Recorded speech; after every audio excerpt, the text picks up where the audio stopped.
Hello students. हमने last class में क्या पढ़ा था? हमने लास्ट क्लास में पढ़ा था joint stock company. Joint stock company पढ़ा था, उसके फीचर्स पढ़े थे। ओके, आज हमें पढ़ना है टाइप्स ऑफ कंपनी। कंपनी के टाइप्स कैसे होते हैं, ठीक है। आपको ये चार्ट दिख रहा है, देखो इस चार्ट में आप लोगों को दिख रहा है जो टाइप्स ऑफ कंपनी दिख रहा है on the basis of incorporation. Incorporation के बेसिस पे कौन कौन सी कंपनीज होती है, on the basis of number of members.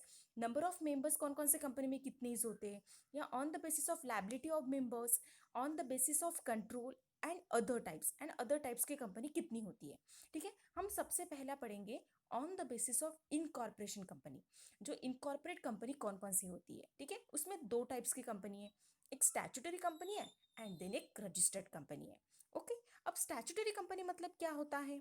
On the basis of incorporation statutory company क्या होती है? These company are incorporated by a special act pass by central और स्टेट लेजिस्लेटिव। फॉर एग्जाम्पल, इसमें बोला गया है कि स्टैट्यूटरी कंपनी वो कंपनी होती है जिस कंपनी के लिए सेंट्रल एंड स्टेट लेजिस्लेटिव में एक स्पेशल लॉ पास करके इस कंपनी का रजिस्ट्रेशन किया जाता है, इस कंपनी को स्थापित किया जाता है, उसको हम स्टैट्यूटरी कंपनी कहते हैं। अब सेंट्रल और स्टेट लेजिस्लेटिव मतलब क्या होता है? सेंट्रल और स्टेट लेजिस्लेटिव मतलब होता है लोकसभा एंड देन राज्यसभा।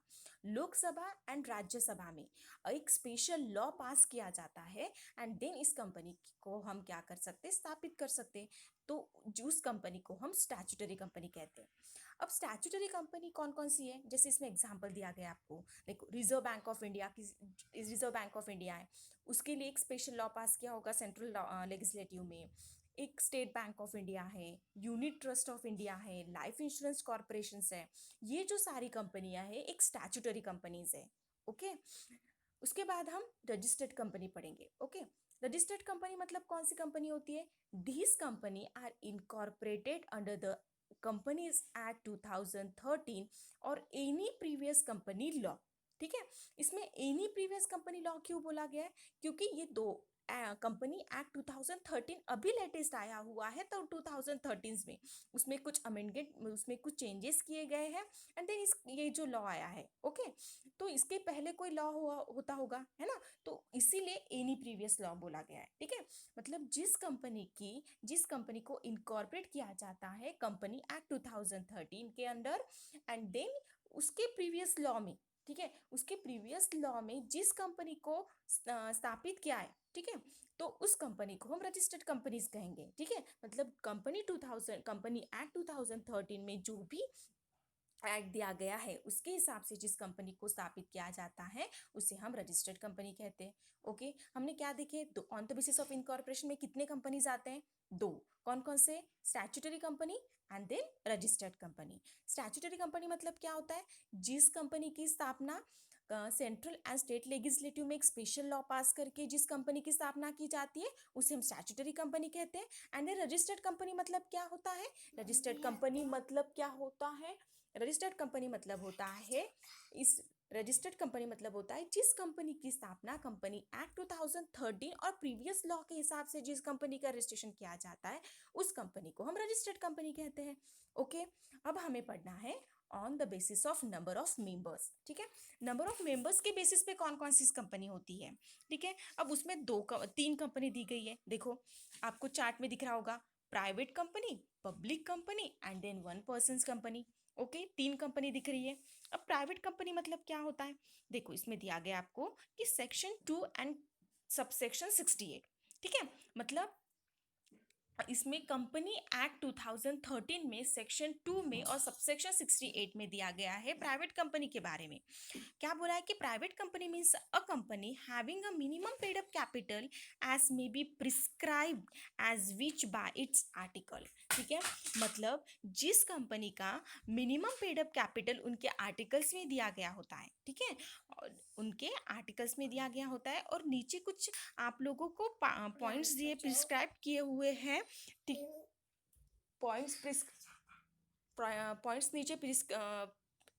नीचे आपको प्रिस्क्राइब किए गए हैं, वो भी अप्लीकेबल होना चाहिए। अब कौन कौन से पॉइंट्स ये देखो, restrict the rights of member to transfer it shares if any. मतलब प्राइवेट कंपनी प्राइवेट कंपनी के मेंबर्स खुद के शेयर्स किसी और को इजीली ट्रांसफ़र नहीं कर सकते, उनको वो अधिकार नहीं होता, उनको राइट्स नहीं होता। ओके, उसके बाद है point number second, restrict the number of its member up to 200। मतलब प्राइवेट कंपनी मिनिमम मेंबर्स 2 होने चाहिए एंड देन मैक्सिमम मेंबर्स कितने होने चाहिए, 200 होने चाहिए। ये रिस्ट्रिक्शन है, मतलब 200 से ज़्यादा मेंबर प्राइवेट कंपनी में नहीं हो सकते। उसके बाद है point number third, prohibits any invitations to the public to subscribe for any security और डिपॉजिट्स ऑफ द कंपनी।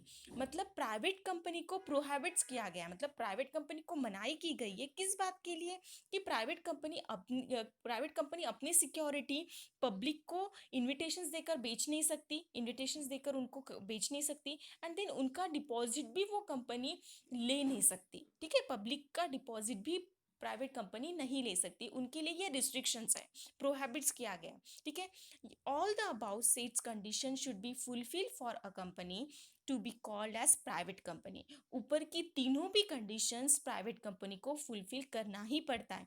जो तीनों भी कंडीशन, ऊपर की सारी कंडीशंस जो कंपनी फुलफिल करती है उसी को हम प्राइवेट कंपनी बोलते हैं। अब इफ, अगर एनी कंपनी एनी कोई भी कंपनी हो, one of the conditions is not fulfilled by the company, it shall be considered as a public company। अगर इसमें बोला गया है कि अगर ऊपर की एक भी कंडीशंस अगर उस कंपनी ने फुलफिल नहीं की होगी तो उस कंपनी को हम प्राइवेट कंपनी नहीं कहेंगे, उसे हम कौन सी कंपनी कहेंगे, पब्लिक कंपनी कहेंगे। Okay, but it must be added the words private limited at the end of its member, and a private company may be a company limited by shares और company limited by guarantee और unlimited company.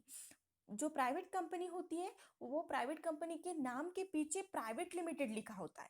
ठीक है, जैसे कि मैंने कहा कि कोई एबीसी कंपनी है। ओके, तो अगर ये एबीसी कंपनी प्राइवेट कंपनी है तो कंपनी का नाम कैसे रहेगा, एबीसी प्राइवेट लिमिटेड। ओके, मतलब उस कंपनी के नाम के पीछे प्राइवेट लिमिटेड लिखा होता है।